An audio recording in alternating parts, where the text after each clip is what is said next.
Gentleman yields back. Thank you. And I now recognize the ranking member of the full committee, Mr. Thompson, for his 5 minutes of questioning.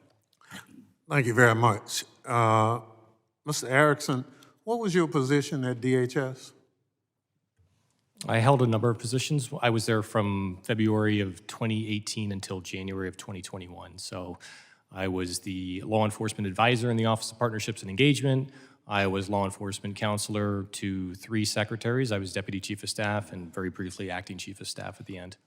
So are you familiar with the data produced by DHS relative to domestic terrorism? It depends what data you're speaking of. The Office of Intelligence and Analysis publishes an annual report on domestic terrorism. I'm familiar with the Office of Intelligence and Analysis. I'm not familiar with the specific data points that you may be referencing. So if I told you that the Director of Intelligence and Analysis and the Director of the FBI annually report to this committee, would you understand that that's what happens? Yes. If I told you that in both instances, the Director of Intelligence and Analysis and the FBI said the #1 domestic terrorist threat to the homeland was radical right-wing extremism. Are you familiar with that? Yeah, you're referencing the Undersecretary, I assume, of INA, Intelligence and Analysis, and the Director of the FBI. Yes, I'm familiar with that. I'm also familiar with the fact that that was referenced in the 2020 Homeland Threat Assessment that was released, again, under the Trump administration. So the #1 threat to the homeland is radical right-wing domestic terrorism.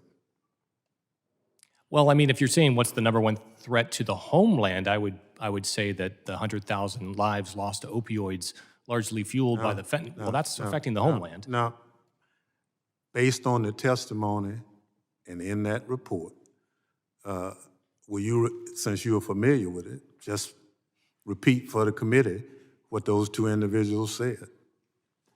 If you're speaking about domestic terror threat, then that Yes. yes, what you said is accurate. It is correct, right? So, Correct. and the data says that radical right-wing domestic terrorism is the #1 threat to the homeland. In your report to the department, why would you see going after a smaller percent of the threat rather than the larger percent of the threat? I'm sorry, which report? My report to the No, that same report I just asked you about. Okay, why are we discussing left-wing domestic Well, terrorism? you never mentioned right-wing. Everything you talked about was about left-wing. Correct. And I'm saying, why would you talk about a smaller component of it when there's data shows just the opposite?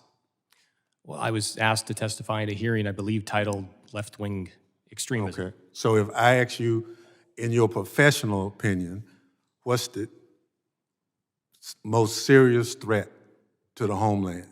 Radical right-wing extremism or left-wing extremism, based on the data?